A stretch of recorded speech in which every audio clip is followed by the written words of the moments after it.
नमस्कार दोस्तों, कैसे आप लोग। आज हम बात करेंगे आरक्षण की। आरक्षण क्या है?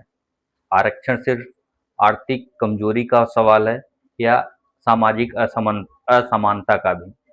मैं आरक्षण का विरोध नहीं करता, लेकिन मैं यह मानता हूँ कि जो लोग राजनीतिक, प्रशासनिक या फिर आर्थिक रूप से मजबूत हैं, उनको यह आरक्षण नहीं लेना चाहिए या उनको नहीं मिलना चाहिए। आज एससी, एसटी, ओबीसी, ईडब्ल्यूएस जैसे सभी वर्गों में आरक्षण है। लेकिन इसका जो मुख्य उद्देश्य है कि इसका जो लाभ मिलना चाहिए, वो ज़रूरतमंद लोगों को मिले, वंचित लोगों को मिले, उसका मैं पूरा समर्थन करता हूँ।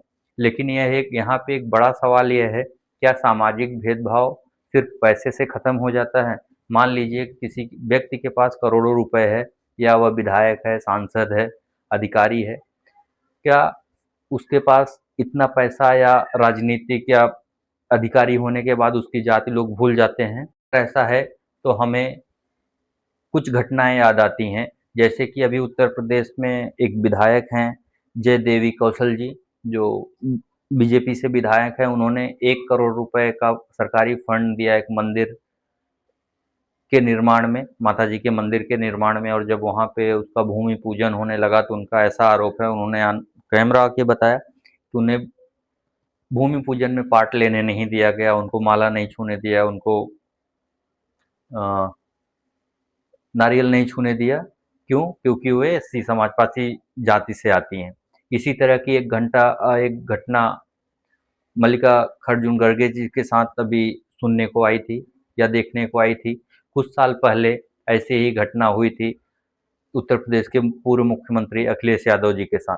जब वो एक मंदिर में गए थे तो वहाँ पे वो मंदिर धुला गया था, और जो सीएम हाउस खाली किए थे उस टाइम भी गंगा जल से धुलवाया गया था।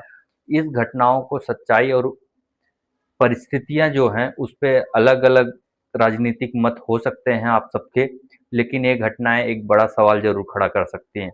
अगर पैसा और सामाजिक भेदभाव को पूरी तरह खत्म नहीं कर सकता, तो क्या केवल आर्थिक रूप से आरक्षण की बात सामाजिक समानता को पूरी तरह समाधान कर सकता है क्या?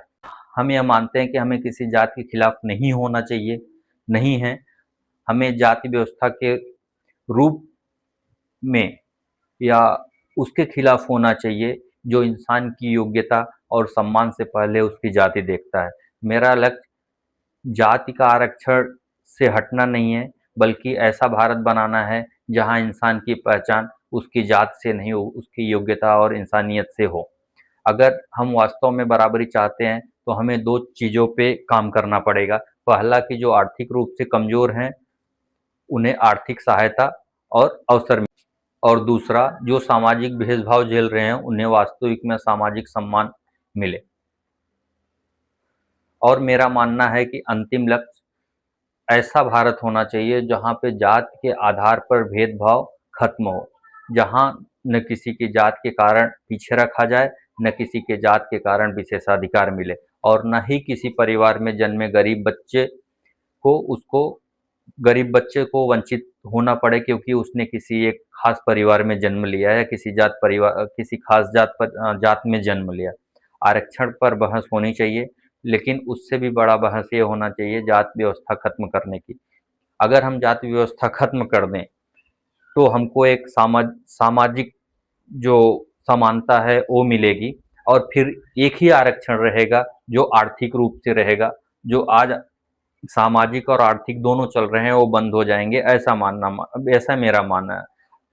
क्या सवाल सिर्फ ये नहीं है कि आरक्षण किसे मिले, सवाल यह भी है ऐसा भारत कब बनेगा जब आरक्षण की जरूरत ही नहीं पड़ेगी। आप लोग का क्या राय है? कमेंट बॉक्स में जरूर बताएं।